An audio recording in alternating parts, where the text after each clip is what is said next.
This is a picture of Florence Benton Isham, and later in her second marriage, Jenks. And I painted this 10 years ago in order to remember her and cherish, represent her and cherish her memory. That's meant to be her in the back on a chair in front of an easel painting, and she apparently painted, to quote my father, dark landscapes and seascapes painted in oils. None of them have survived. Wish that they had. It would have been great to have one of those. So I have this painting. I doubt that she would recognize herself, simply because it's based actually on a photograph of her son and what memory I have of an old photograph of her. The photograph was carried around from address to address in America, from place to place, and then brought over here to Australia and was on the wall of our homes in various places. And when I left home myself, it was still around. But my father obviously treasured it and sadly lost it. So I painted the painting based on my memory, but mostly on based on a photograph of her son. So the likeness is probably not entirely true. So my father treasured her, and she's interesting to me because she stands outside the circle of the assembly of believers along brethren lines that my father was associated with. She, after the divorce, which apparently happened was made official in Jerseyville, Illinois. At some point, presumably maybe quite a bit prior to that, she's in Chicago and eventually meets Mr. Jenks, who is very beloved also by my father. Has a lot of good to say about him, but he's certainly not of the culture and ilk of the little assembly that was in Chicago and later in Michigan City in Indiana.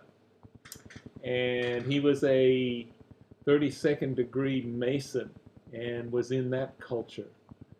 But my father speaks very fondly of him, and as an indication of how beloved he was by his foster grandson, foster son, sorry, my grandfather,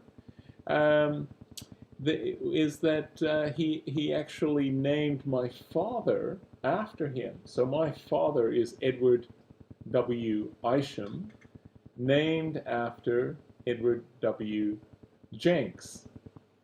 And here she is in the, here's his wife, here's his house. Let's hold this a little bit closer, see if we can get some glare off of it. That's tricky. That's a little bit better. So there's the only actual photograph that I have of Florence in front of that house in Chicago. And the address of the house is actually 5326 Magnolia Avenue. And the two children, the one with the taller one with the hat, is my father. Looks about 2 years old, so this must be about 1906. And that's his sister Marcia, who died not too long after that. So I visited that that home in Chicago, that house, looked a little bit different. Knocked on the door quite a number of years ago and spoke to the woman who lived there. I was just curious about the house, and she actually allowed me to stroll through the house, which probably wasn't safe for her to let a stranger in, but she did. And I reflected afterwards, I wonder if any of um, Florence's dark oil paintings were still up in the attic, but that's very unlikely. Okay, so not too much more. I don't know a lot about her. She was my father referred to her as a Green Mountain girl, which meant she came from Vermont, came from the east. I believe I have a little information about her elsewhere. I believe her father died early in her life, and she was living in Wisconsin. And she had a brother who moved west eventually. Like I say, I may add an addendum if I locate that information that I have elsewhere.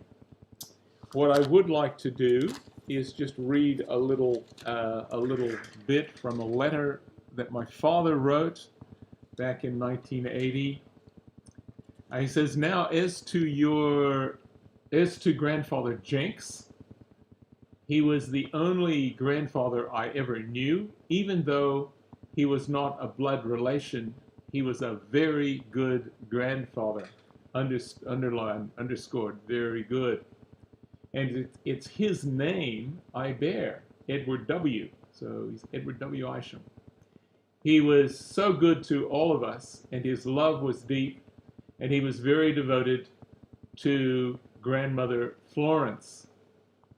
So that's a lovely thing, because obviously Florence had an unhappy early part of her life, married to Frank, and this was a good outcome. And even though the brethren in various ways were very inclined to be separate, they apparently welcomed the visits. My father tells of Florence and maybe both of them coming down to South Bend and taking the family out to a restaurant and treating them well. So there was a beautiful relationship there, and some inputs into my father's life that were not that the influences among the brethren were entirely negative. They had not developed into a cult at that point. In fact, there were some really positive, beautiful things that I'd like to share in connection with my grandfather in another video. But still, it was good that there were these connections from a wider world, I think, and that Florence and her husband Edward could show that love and provide that. So she represents a few things to me: a goodness and a light of a kind in the family. Leave it there.